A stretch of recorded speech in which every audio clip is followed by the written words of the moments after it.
Today is Tuesday, Parashat Tetze, and we're going to be learning from the Halacha Psuka in Chok LeYisrael. כל המברך ברכת המזון או ברכה אחת מעין שלוש, צריך לברך אותה במקום שהאחרון.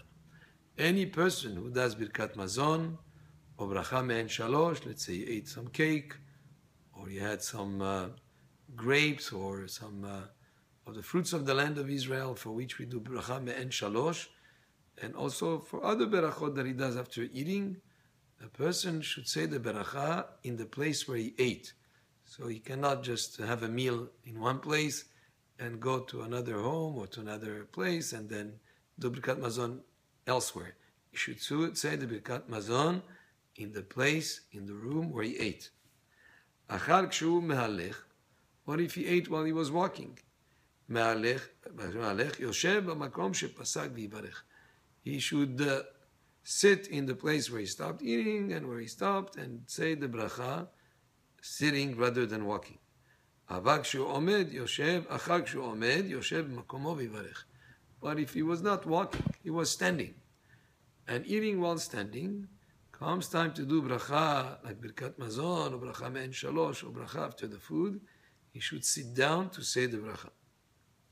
שכח לברכך ברכת המזון נזכר קודם שהתעכל המזון שמבאב, לברך במקום שנזכר. What if he forgot to say ברכת מזון?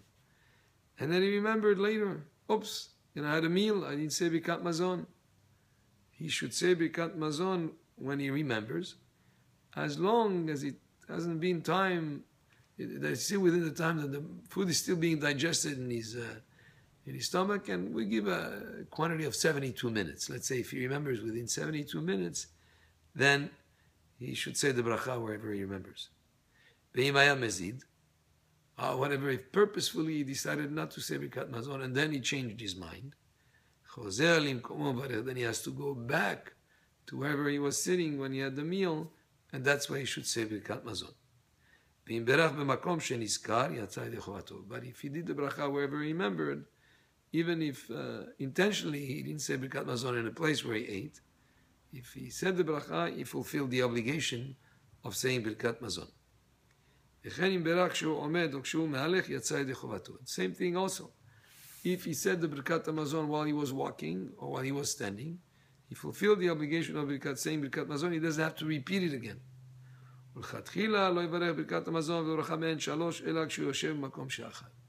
But in the first place, you should not say birkat mazon or bracha me'en shalosh, the bracha that we say ala michya ve'ala kakala for eating cake, or for let's say drinking wine that we say ala gefen ve'al periya gefen, or for eating some of the fruits of the land of Israel. You should not say it either standing or walking, but rather sitting down. That's in the first place. But if he said the bracha standing or walking after the fact, he will have fulfilled the obligation. מי שנסתפק לו אם בירך המוציא או לא בירך המוציא, אינו חוזר ומברך פני שאינה מן התורה. If he's in doubt whether he said the motzi or didn't say the motzi, he doesn't have to say the bracha. And the reason for that is that the bracha that we say before eating food is not from the Torah. This is a decree from Chachamim. From the Torah, we say birkat mazon after the meal. That is, Pasuk says, ve'achalta ve'savata u'berachta. You eat, you're satisfied, and then you bless Hashem. The bracha that we say before partaking of the food is a takanat chachamim. A rabbi is instituted that we say bracha. So when you're in doubt on something of the Torah, if you're in doubt whether you said something that is from the Torah, then you have the obligation to do it. But if it's the bracha before food, which is only b'chachamim, and you're in doubt whether you said it or didn't say it, you don't have to say it. שכח לברך המוציא אם נזכר עד שלא גמר סעודתו, חוזר מברך. What if he forgot to say the motzi and he's still in his meal and now he has the bread still in front of him and he's going to eat some more? He says המוציא לכם מן הארץ and then he continues his meal. ואם נזכר לאחר שגמר אינו חוזר ומברך. But if he already finished his meal and he's not going to eat any more bread and he remembers he didn't say the bracha, he doesn't have to say the bracha והמוציא לכם מן הארץ. It's interesting, as an aside here, that we say birkat hamotzi lechem min haaretz, we include with it everything that comes in the meal. We thank Hashem for motzi lechem that gave us bread from the ground, from the and we can eat everything together with it. And davka hamotzi, the bread is something that is interesting, because the bread, it's not like a fruit you pick off the tree and you eat it, or a vegetables, you get a carrot from the ground and eat it, you say a bracha.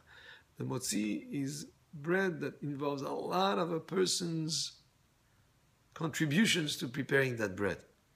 You planted the wheat, you have to take care of it, and then you harvest it, and then when you harvest it, you have to separate the grain from the chaff, and then you have to winnow it, and then you have to grind it, and then after you grind it, you have to sift it, and after you sift it, you have to knead the bread with water and flour, and then it's not enough. You have to let it rise, and then you put it in the oven, and only after all these steps that you personally were involved in, you say the blessing on the bread, you thank Hashem, because ultimately, He's the one that made it possible. The pasuk says, Hashem yilachem lachem v'atem taharishun.